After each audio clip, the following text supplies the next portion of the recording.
ヘベスティー、こんにちは、ハンナだよ。久しぶりにこの冷蔵庫の前で撮影ということで、今日はこの大きいマイクと一緒にお話しします。で、久しぶりかな、わかんない。私さ、質問コーナーの動画を前に上げたんだけど、この動画をね、もう画像とかをはめるのがすごい大変で、2週間くらいかけて編集したの。だから動画撮ってるのすごい久しぶりって感じ。久しぶり。最近春になってきたから、このね、黄色いニットのパーカーを今日着てみたんだけど、昨日マジで寒くってね、風がもうずっと寒くて、私昨日ディズニーとか言ってたらほんと死んでただろうなってレベルで恐怖。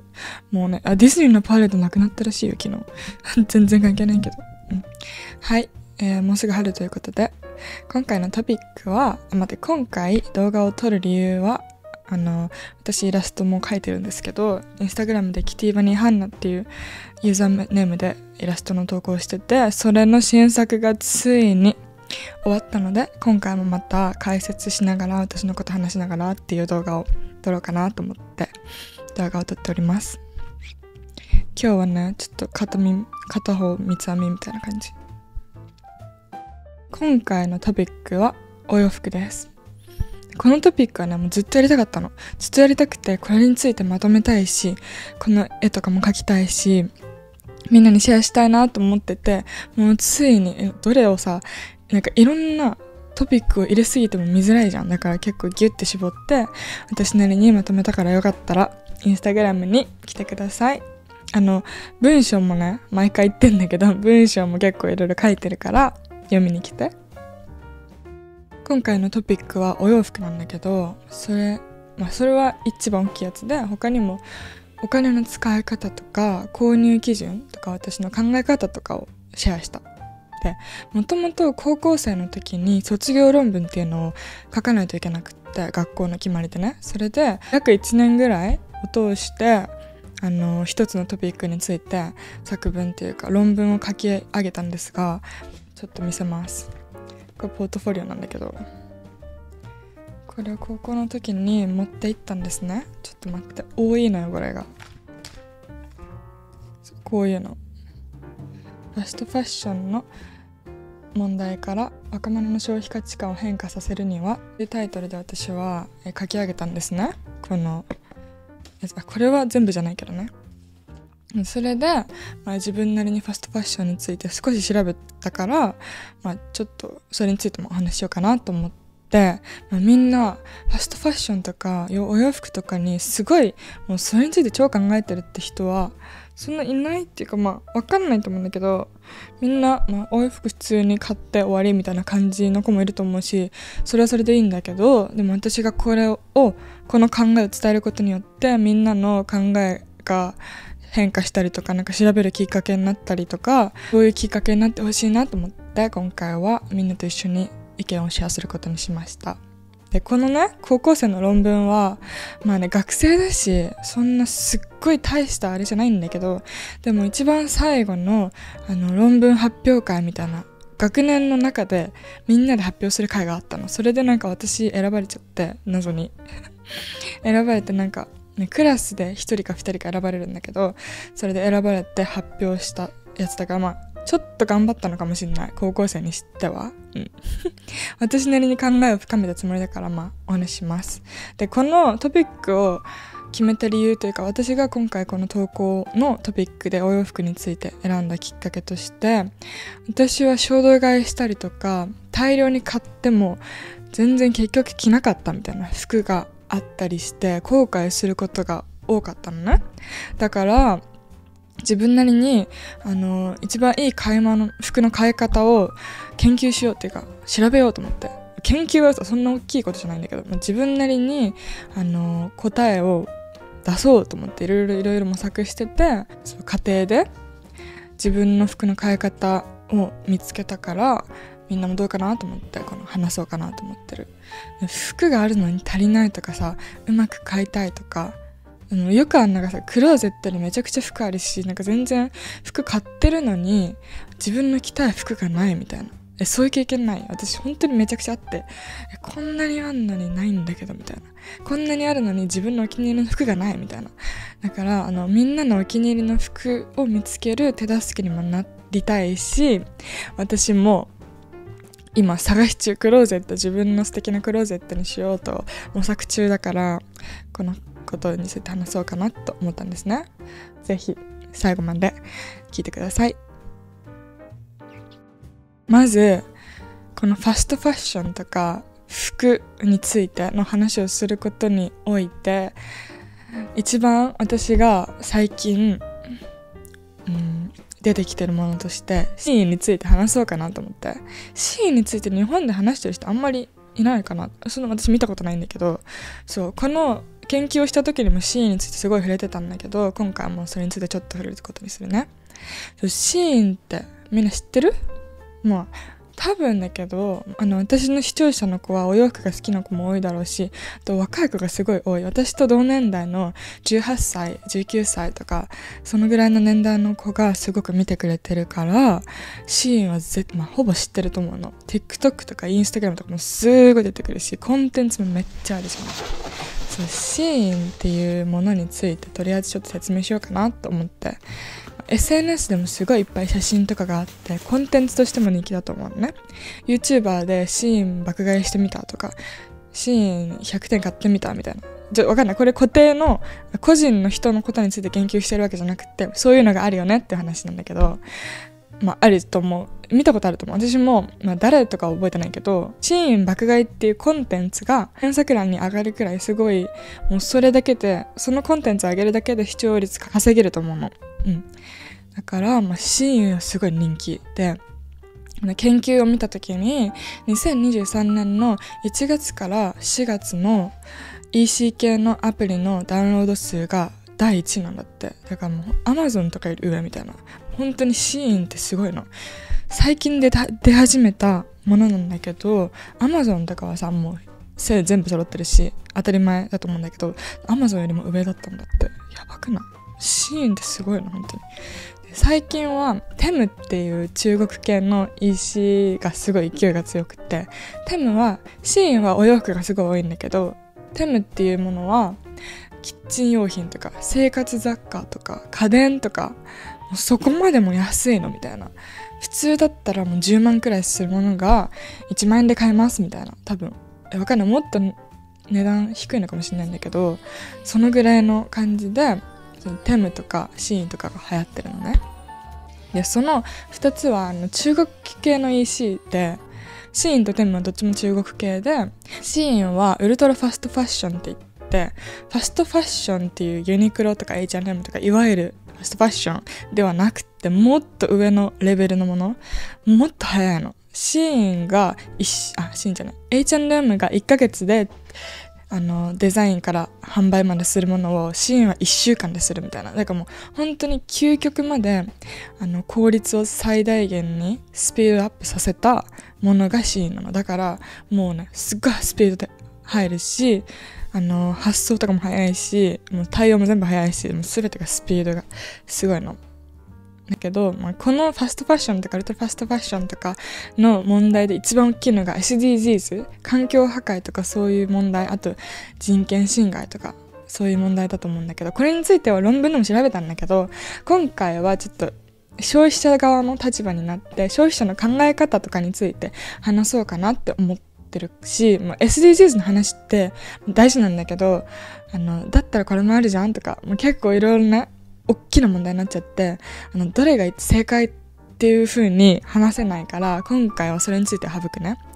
で、この SDGs の問題について知りたい子は、私が研究した時に見た中で一番見やすくってすごい端的で有名なものとして The True Cost っていう映画とファストファッションクローゼットの中の憂鬱っていう本があるんだけど、この2つは多分何の知識もなくても見ただけで少しはわかるっていうか、私もすごい見やすいなと思ったから、これのトピックについて気になる人はこれを見てください。ネットでもちょんと見ただけですぐ買えるし、これかわいいみたいな感じで画像検索したらすぐ似てるもの出てくるんじゃん。だから楽しいし、ウィンドウショッピング不正だけどもすっごい量の商品があって全部自分で買えそうな値段。私はね、特に学生だから私の年代の子たちは多分すっごいお金も持ってるわけでもないと思うし、自分の稼いだお金で買える、ちょっと贅沢して買えるのが多分シーンだと思うの。すごい楽しいしな、見てるだけで。でもその分やっぱり問題も多い。突然出てきたじゃんって、みんな多分このシーンについての知識はないと思うのね。だし、なんかすぐ出てきて、超人気、めっちゃ安い、買えるみたいな感じだから、消費者側の知識もないと思うし、なんかいいシステムあるな、買おうぐらいの感じだと思うの。それが普通だと思うし、だから私は今話してるんだけどね。シーンはすごい手軽でいい。だけどその分少し問題もあって、いろいろあるけど、失敗してもいいやみたいな感じで結構軽い気持ちで買えると思うのね。だからその分の自分の好きな服っていうのがもうピンポイントで買えるかっていうとちょっと難しいと思うの。だし生地も届いてみたら意外と薄いみたいなのもあると思うし、結構いろいろ問題あると思う。でその中でもパクリというかコピー品がすごい出回ってるっていうのが私的には結構っていうことで、ファストファッションでも H&M とか Zara とかは特にそうなんだけど、結構有名なブランドの模範品っていう模範品よりちょっとレベル低めっていうか、ちょっと似てる、ちょっと似てるなみたいな。この前見たのが Zara でめちゃくちゃビルケンストックに似てるサンダルが売ってて、もう絶対そうじゃんみたいなのがあって、でも Zara って結構そういうの多いと思うの。めっちゃ可愛いの多いし、割とファストファッションよりみんなが思うファストファッションよりはちょっと高いと思うのね。ザラのバッグのがアクネのバッグにすごいそっくりだったのわかる？ TikTok で見て結構似てるなとか思ったり、と日本だったらグレールっていうブランド、このブランドも有名ブランドに似せたものが多いなっていうイメージ。これは私だけのイメージだからみんなわかんないけど、でも多分みんなもちょっとなんか有名ブランドに似てるから買うっていうのもちょっとあると思うんだよね。バレンシアガ、ザラのズボンがバレンシアガに似てるみたいな、そういうのもあったよね。でも正直さ、写真とかだとわかんないじゃん。わかる？なんか写真だと平面だし生地とかわからないし、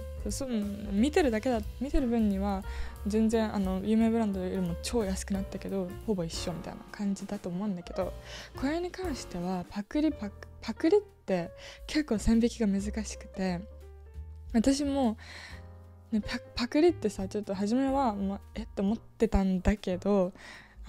制作ちょっともう商品がすごいいっぱいあるじゃん。だからどれがパクリでどれがパクリじゃないとか、そういう線引きも難しいし、コンバースの靴あるでしょ。この形の靴ってすごいいろんなところで販売されてるじゃん。もうパクリとか言い出したらキリがないし、このパクリ問題については結構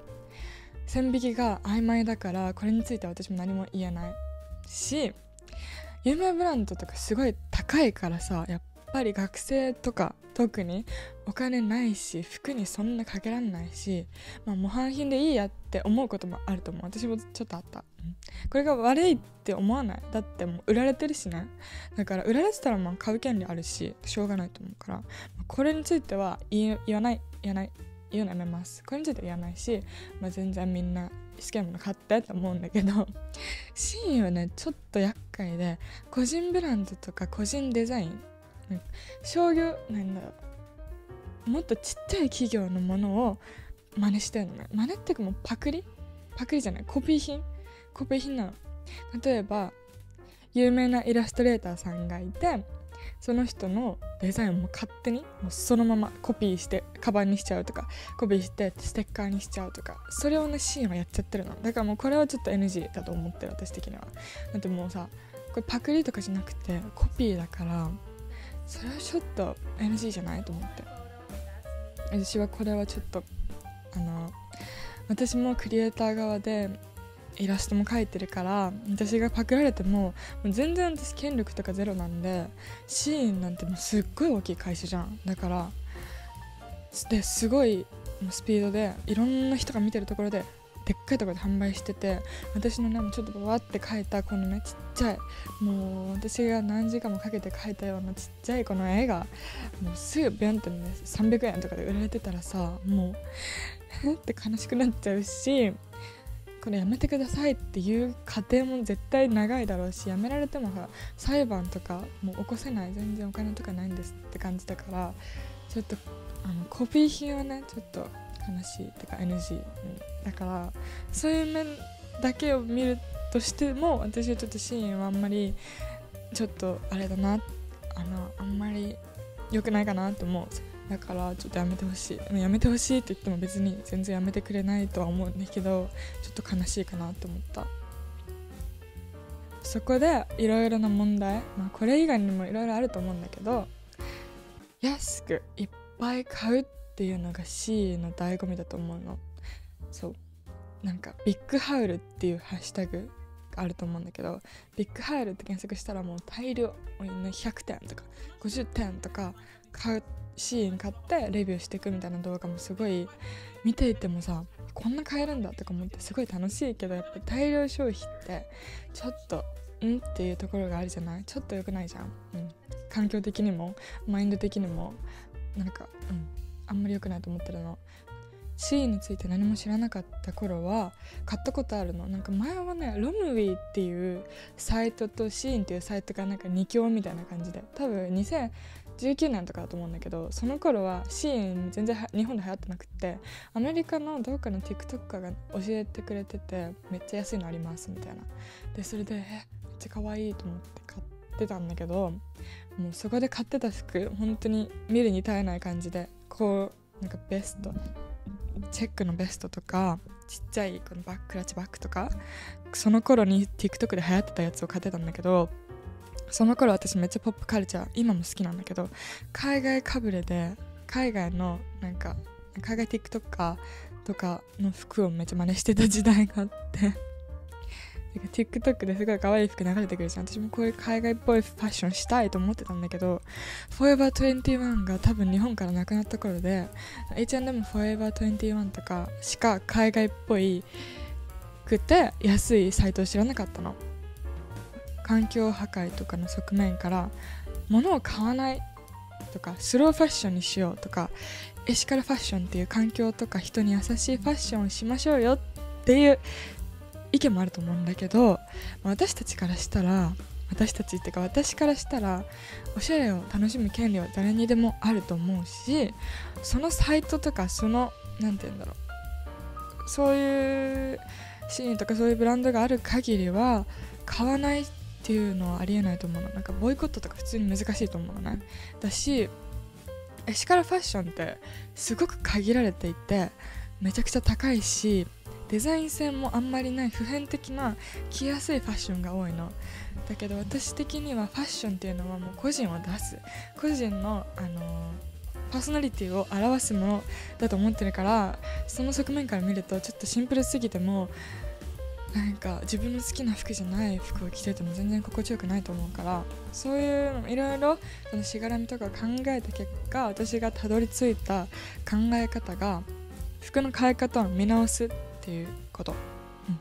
エシカルファッションっていうのは正直ちょっとお金持ちの特権っていうところはあると思うの。そうエシカルファッション買いましょう、毎月買いましょうって言われても難しいじゃん普通に。てかそのなんか難しそうな単語いっぱいあってもう分かんないってなっちゃう子もいっぱいいると思うから、私は服の買い方を見直して個人個人でそれぞれの好きな買い方を見つけるのが一番いいなって思った。だから私の素敵な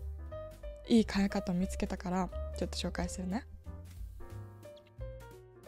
今から言うけど、でも私の個人的な考え方だから全部これやってって言ってるわけじゃないんだけど、それを覚えておいてほしい。だからみんなも私のこの YouTube を見て自分の服の買い方だったりとか考え方とかいろいろその他もろもろを自分で調べたり考えたりするきっかけになってほしいなと思ってこれから喋るね。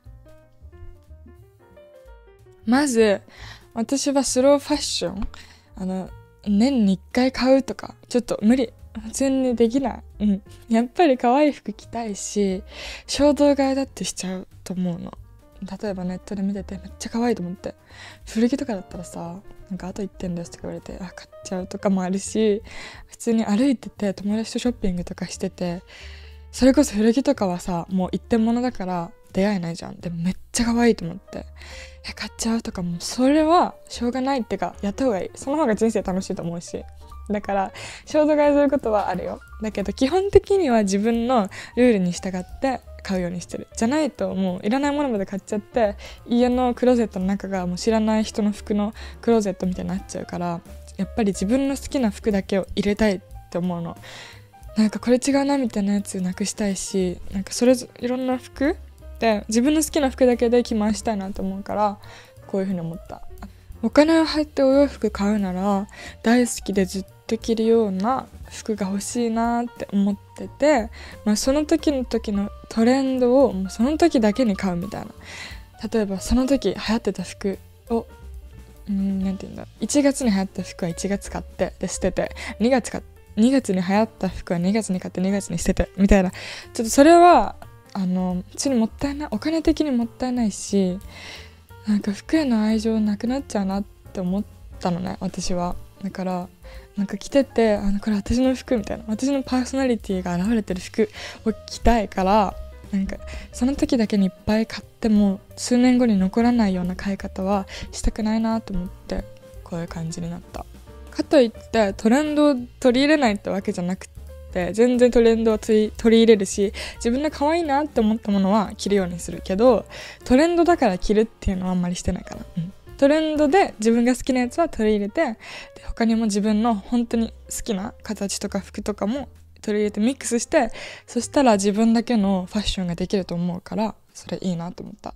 まず一番私が初めにしたこととしては、自分の好きな服の形とか生地を知った。これはそれぞれの服の好みっていう軸が多分あると思うの。好みってもうすっごい変わるわけじゃないと思うんだよね。めちゃくちゃなんか無印良品みたいな服からロリータ系の服に突然なるっていうのは、あるかもしれないんだけど、そんなないじゃん。ピンタレストのファッションっていう、ピンがあるんだけど、それ見たら結構自分の好み一貫してるなってことが多くって、それ気づいたから、自分の好みの一貫性を調べて、私はこういう服が好きなんだとか、そういうのを自分で調べた上で好きな服の形だったりとか生地とか、自分で着てて気持ちいい生地とかを調べたりした。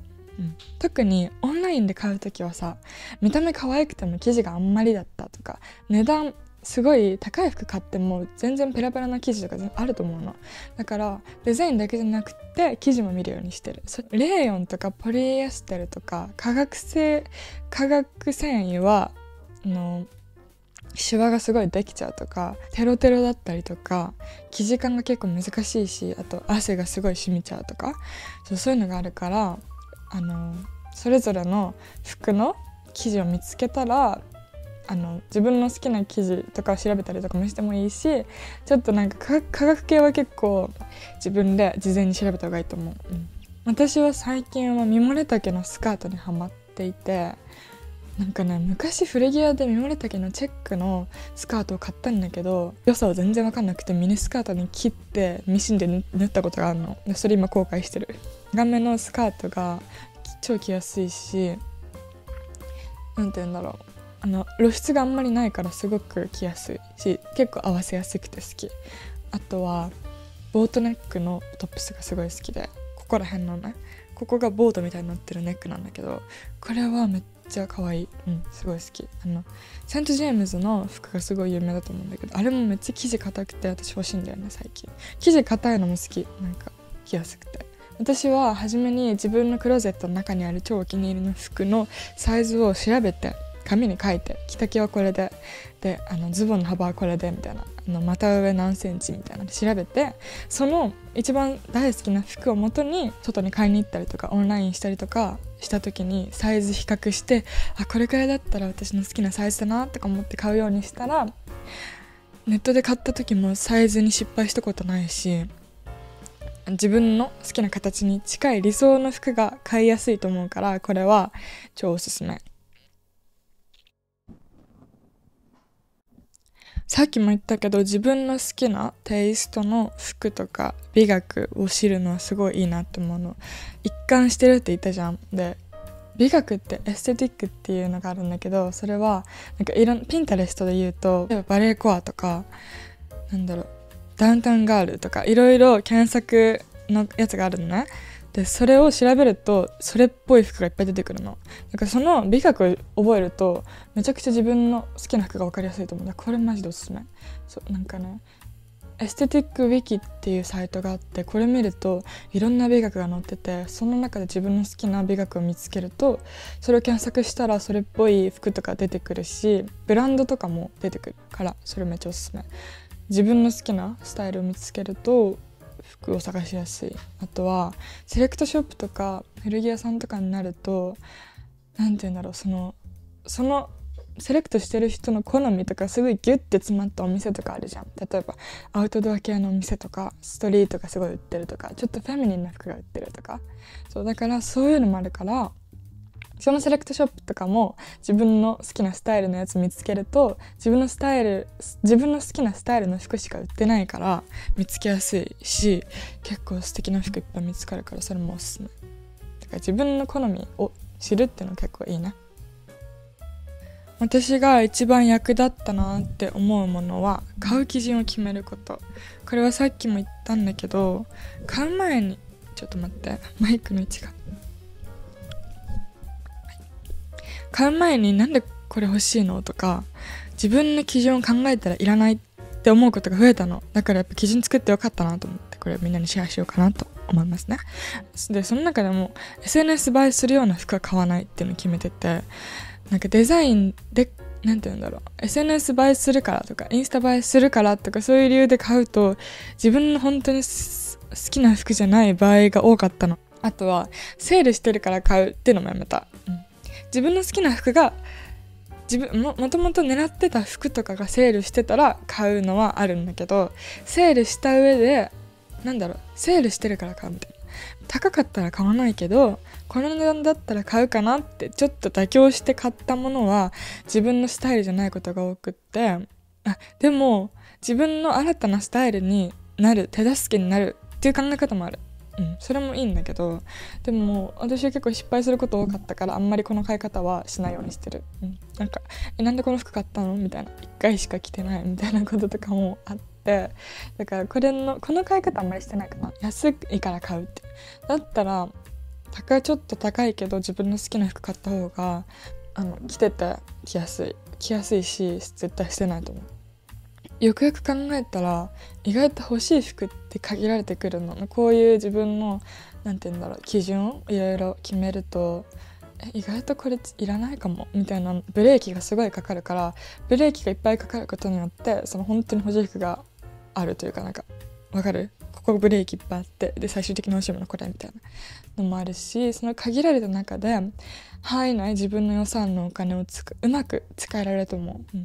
この基準を決めることでお金の使い方が上手くなったっていうのをすごい思った。だからかけるところにかけれるし、かけないところにかけないっていうのもできる。例えば私靴下とかあんまり結構どうでもいいのね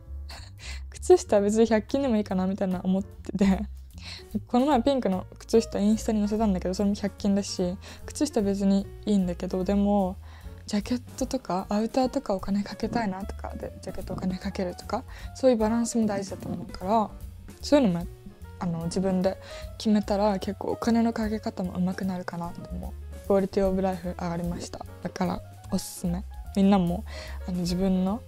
どうやってお金かけるかとかやってみると、お金ないから安いもの買うじゃなくてちょっと考えてみたら、でも同じお金のかけ方なんだけど、でもすごいいい買い物できてるって時もあると思うから、それはちょっとおすすめです。少し高い服でも生地が良かったりとかブランドネームがあったりとかするとリサイクルしたり売ったりして、またいろいろ服のサイクルもできるから、それもいいかなと思う。セカストとかさ、私めっちゃ行くんだけど、セカストめっちゃいいものいっぱいあるし、売って買ってっていうサイクルがすごくいいなって思うから、古着のサイクルすごい素敵だと思う。でも最近だとさ、もうユニクロとか、ユニクロはちょっと分かんないけど、普通にシーンとかもそうだけど、ファストファッションが結構古着屋じゃないな、リサイクルショップに出回ってることがあって、もうそのさ、ファストファッションって言ったら生地が薄かったりペラペラだったり結構いろんな問題があるじゃん。でそれまでもがそれまでもがリサイクルショップに売られてて、リサイクルショップって言ったら生地が良かったり高い服が安く買えるっていうのが醍醐味だと思ってたんだけど、安い服がさらに安くなって、なんかもうどうなの今後ってちょっと思った。なんか古着屋の概念変わるんじゃないとかちょっと思った。これはユニクロの縫い方めっちゃ綺麗って言ってる人いて、そうなんだと思って。ユニクロの服ヒートテックとかめっちゃ愛用してる。靴下も好きっていう感じで、いろいろ私の考え方をいろいろシェアしたんだけど、すごい服にお金をかけてるわけではなくて、1ヶ月に服を2着くらいしか買わない時もあるし、はたまた10着くらい買う時もある。なんか全然バラバラで、その時その時で変わるんだけど、でも欲しい服があったらその前の月はちょっとセーブするとか、バランスは良くしようとしてる。だし、服もクローゼットの中超埋まってるってわけでもなくて、すごく服が多いわけじゃないけど、でも自分のクローゼット見てて、これも好きこれも好きみたいな、大好きな服がいっぱいあるのすごく素敵だと思ってるし、これ私の服だって感じがする。前まではもうなんかね、買って捨ててみたいな、そんな1ヶ月にそれを捨てるってわけじゃないけど、でも半年に1回ぐらいシーズンごとに捨ててた気がする、昔は。その結構何も知らなかった頃だから、結構激しいなんかサイクルを起こしてたんだけど、でも最近って言ってもここ数年ね、こういう買い方にシフトチェンジして、自分の好きな服でクローゼットが埋まるのがすごい幸せだし、みんなもこの買い方したらいいかなって思う。全部これにしろとは言わないけど、でもちょっとこれ半分くらい、服の半分くらいこの買い方するとかでも何でもいいんだけど、でもこの買い方するとすごいいい買い物できたなって思うことが多かったから、もし服に困ってることか買い方に困ってたりとか、自分のクローゼットなんか服あるのに服ないっていうそういう気持ちになってることかは、ちょっとこれやってほしいなって思う。でもやっぱり衝動買いはやめれないよね。なんか運命だと思った服があったら買っちゃうし、これは大切にするべきな気持ちかなって思う。スローファッションもいいと思うけど、ちょっと難しい部分もあるじゃん。衝動買いやめてって言われても普通無理だしと思って、だからちょっと折り合いをつけつつバランスよくやっていこうかなって思ってる。メルカリでも古着屋でもオンラインで探すとすごい可愛いのいっぱいあるんだよね。さっき服の形とか生地を調べた方がいいって話したじゃん。で、自分の好きな服の形とか、生地とかは例えばメルカリとかだとカシミヤ、マフラー、太め、黒とかキーワードで検索したら、そのキーワード、その条件に合った素敵な商品出てくるし、メルカリだとさ、売り手も素人で買い手も素人だから、値段設定がたまにバグってたりして、この値段でいいんですかみたいなレアな商品とか全然あるから、メルカリディグるの超楽しいし、検索ワードとか自分の好きな形の検索ワードを知っておくとかもすごいいいなと思った。私はメルカリで婦人服買うのにハマってて、婦人服ってすごい高いものが多いんだけど、高くて生地もいいし、ごめん、最後の最後で音が意味わかんないぐらい割れちゃって、今再収録して話してるんだけど、婦人服は新品同様みたいなのも多いんだけど、ブランドネームが強いものがすごいあるわけじゃないから、ストリートブランドに比べて安めに買えるのが好き。あとこれは偏見だけど、ストリートブランドより丁寧に保管されてるの多いなって買った時に思った。私は2000年代の Y2K のファッションが大好きで、それこそゴシップガールみたいなシンプルで肌見せをしてたり、形が特徴的なものが好きなの。あとは柄物に混ぜて着るとかも好きで、そういう服が普通の市販だとあんまり売ってないんだけど、メルカリとかリサイクルショップ、古着とか見ると、まさにその時にあった本場の服が見つかりやすくて、すっごい愛用してる。お金ないし無理ってなる前に、一瞬でもいいからちょっとこの動画を思い出してほしい。そしたらシーンで大量買いしてた時よりも予算を抑えて、もっと素敵な買い方できるかなって思う。私はこの考え方になってよかったなって思うことが多かったから、今回話してみた。インスタグラムにイラストと文章いっぱいあるからぜひ見に来てね。他にもいろいろまとめたりしてるからそれも見てほしいな。私はブランドめっちゃ詳しいってわけじゃないし、パリコレもチェックしてるようなタイプじゃないから、ちょっとファッションオタクって言われたらわからないけど、でも私ファッション好きだし、こういう発信もしていこうかなって思ってるから、こういう話が好きな人はよかったら私のこともチェックしてください。みんなの考えるきっかけになってほしいなっていつもいろんなお話ししてる。だから最後まで聞いてくれてありがとう。なんか今マイクの音カスかもしれないんだけどごめんね。いつもお疲れ様。みんなも頑張っております。私も頑張ってる。みんな頑張ってる。ありがとう聞いてくれて。他にもいろんな動画あるからよかったら見てみて。YouTube でも Instagram でも Podcast でもいろんな発信してるからよかったら誰か遊びに来てね。いつでも待っております。じゃあまたね。ありがとう。もう最後グダグダで最悪なんだけどありがとう見てくれて。バイバイ。バイ。